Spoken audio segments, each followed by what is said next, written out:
Salut! Astăzi o să fac un mic videoclip. Am un Logan, o Dacia facelift din 2009, motor de 1.4 benzină. I-am adus ceva îmbunătățiri. Nu aveam decât geamuri electrice, închidere și servodirecție, ABS aveam la ea și mai nou i-am adăugat oglinzi electrice și pe partea și pe cealaltă. Am inserat butonul respectiv aici. Ce vreau să vă zic că de la acest buton, pe sub consola centrală, pe sub bord, băgate prin acel burduf de între bord și ușă, acel pasaj prin ușă, până la oglinda propriu-zisă, până în mufa respectivă, aceasta de aici, mai exact, asta este mufa normal. Eu nu am avut instalația, n-am avut de unde să o cumpăr și așa am fost nevoit să o fac eu. Deci de aici, prin pasajul acela, prin burduf, pe sub bord, toate trecute pe sub bord pe acolo. Aici devine o ramificație pentru că se duce și la cealaltă ușă, în partea cealaltă, iarăși prin burduful acela, prin ușă, acolo sus. Și până la acest buton, deci de aici până la fiecare ușă în parte, sunt undeva la în jur de 4 metri de fir pe fiecare ușă. Deci vă trebuie undeva la 8 metri de fir pentru ambele uși. Deci de aici 4 către dreapta, 4 către stânga. Și vă trebuie fire însemnând, aici avem 5 fire, nu știu dacă se vede. Haideți că fac poză, deci aceasta este culoarea firelor la modelul facelift, adică sunt două fire de negru, un galben, un albastru și un verde. Cele două fire negre, cel de jos, pinul numărul 5, acesta de aici, este masa. Pinul numărul 1, pinul numărul 1 este devrijarea și la cealaltă oglindă este la fel. Tot la fel sunt. Deci sunt 5 fire pe fiecare oglindă în parte. Deci pinul acesta numărul 1, masa se leagă pe fiecare ușă în parte. Deci masa, pinul numărul 5 la fiecare oglindă se leagă pe fiecare ușă. Eu v-am spus, pentru că am geamuri electrice, le leg acolo la macara. Pinul acesta, deci pinul numărul 5 este masa. Pinul numărul 4, care este tot negru, din mufa oglinzii mă refer, împreună cu celălalt pin numărul 4 la oglinda din dreapta, se unesc. Aceste două fire sunt devrijarea oglinzii, care se leagă la, asta am făcut acum mai nou, se leagă aici, la pinul numărul 5, de la releul de devrijare luneta. Este un fir de culoare alb crem, acela de acolo unde am eu legat mufa. Deci este un fir alb crem și acolo se leagă acest fir de la cele două oglinzi, dar înainte de a ajunge aici, cele două fire se unesc undeva la jumatea bordului, că așa ar fi normal, sau chiar undeva aici lângă, eu le-am unit aici, fix aici lângă tabloul de siguranță, pentru că le-am unit pe cele două fire aici, le-am tras ca la siguranța 21 din tabloul de siguranță, am pus o siguranță de 5 amperi, le-am trecut prin siguranță și de-abia după aceea le-am legat la releul de devrijare, care merge odată cu luneta de pe spate. Când apăs pe acesta, se încălzește și luneta și oglinzile. Așa sunt la acest model, aceeași sunt la Renault. Celelalte doi pini, galben și cel albastru, sunt comenzile firelor, sus-jos. Iar celălalt, pinul numărul 1, este curentul de plus al oglinzilor. Acestea, curentul de plus. Și în partea cealaltă este la fel. Deci plusul oglinzilor le-am luat și de după contact.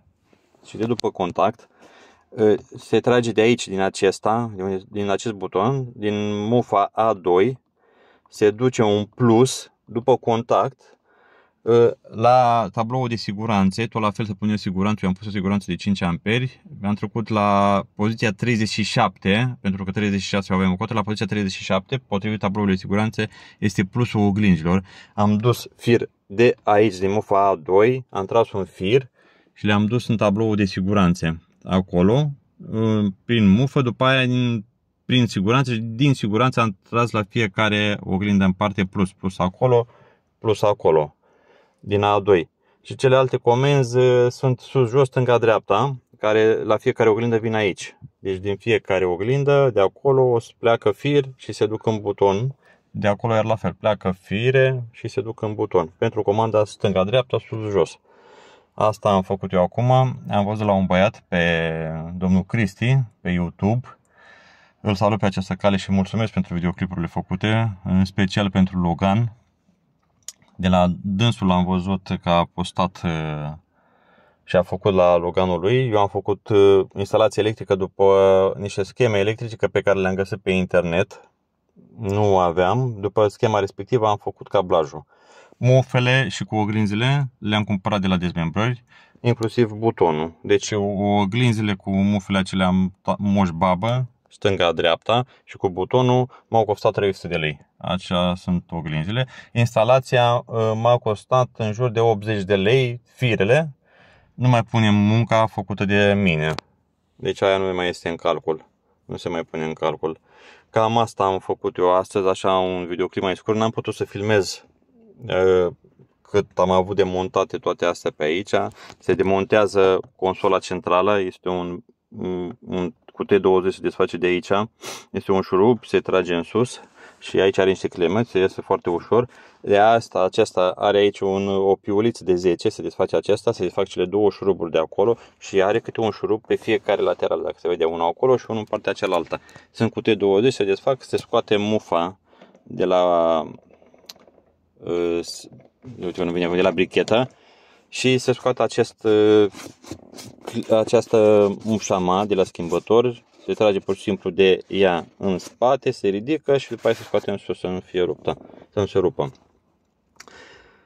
În principiu cam asta e. Masa butonului eu am legat-o la airbag, la calculatorul de airbag, am luat masa și am legat aici. Este masa butonului, deci plusul l-am luat din tabloul de siguranță de la siguranța F37 și l-am trecut la fiecare oglindă în parte. Plusul de la și acestui buton. Minusul l-am luat de aici, de la calculatorul de airbag. Este puțin mai complicat, mai simplu. Eu am vrut să fie ca de fabrică, adică să meargă, de exemplu, acum am contactul ăla de tot. Dar dacă le pun o treaptă, automat, vedeți, mi-a plecat castofonul și automat pot să ți-am dat, dacă se vede, da? Și aș putea să fac stânga-dreapta de oglindă. Vedeți? Așa e și pe partea cealaltă. Deci tot la fel. E același lucru. Și pe partea aceasta iarăși la fel. Deci merg fără contact. Normal nu am contactul pus, pentru că este o prima treaptă, da? Merge și cu contactul pus, am verificat. În principiu este cam o zi de muncă, aproape o zi de muncă, pentru că trebuie desfăcute fețele de uși la fiecare ușă în parte. Fețele de uși se fac foarte simplu, se scoate acest, nu știu cum să explic, acest mâner, dar doar partea din față, se trage din partea de sus, are niște clipsuri, se trage de el și se scoate. Are un șurub aici, sub acest căpăcel, este băgat înăuntru cu T20 și mai are un șurubel aici mai mare ca acesta de aici, ca acela de acolo. Deci un șurubul acela se desface un șurubul care este aici și acesta de aici. Și mai are un șurubel aici în capăt de tot, aici la ușă, nu știu dacă nu se poate observa. Se desface și acela. Sunt 1, 2, 3, 4 șuruburi, se desfac aceste șuruburi și se trage pur și simplu de față de ușă și se dă jos. Așa este și pe partea cealaltă, tot la fel. Sper să vă fie de ajutor. N-am putut să simplific mai mult, să vă arăt, fac mai multe poze, pentru că deja s-a întunecat. Încerc să adaug acestui videoclip schema electrică după care eu am făcut instalație electrică. Sper să ajute pe multă lume și se leagă fix ca în schema respectivă. Este legat ca în schema respectivă și oglinzile merg. Poate nu sunt culorile la fel. Acestea sunt cele originale de fabrică, culorile acestea, deci două negre, verde, albastru și galben. Sunt cele originale, așa vin de fabrică, la modelul facelift. Așa este și pe partea cealaltă, sunt aceleași culori, dacă se vede, da, sunt aceleași culori. Restul, pe mufa cealaltă care pleacă în oglinzi, pot să fie diferite culori, le-am luat diferite pentru că nu am găsit, am găsit decât roșu, negru, am găsit albastru, un galben amestecat iarăși cu verde, am pus la masă. Căutați, eu am luat de la Dedeman. Să nu fie fire subțiri, să fie fire cel puțin de 0,75, eu am pus de 1,5 ca să fiu mai sigur. 1,5, sunt puțin mai greu, sunt mai grele, sunt lițate, dar sunt mai greu de lucrat cu ele. Cam asta am făcut eu, sper să vă fie de ajutor. O zi plăcută și numai bine!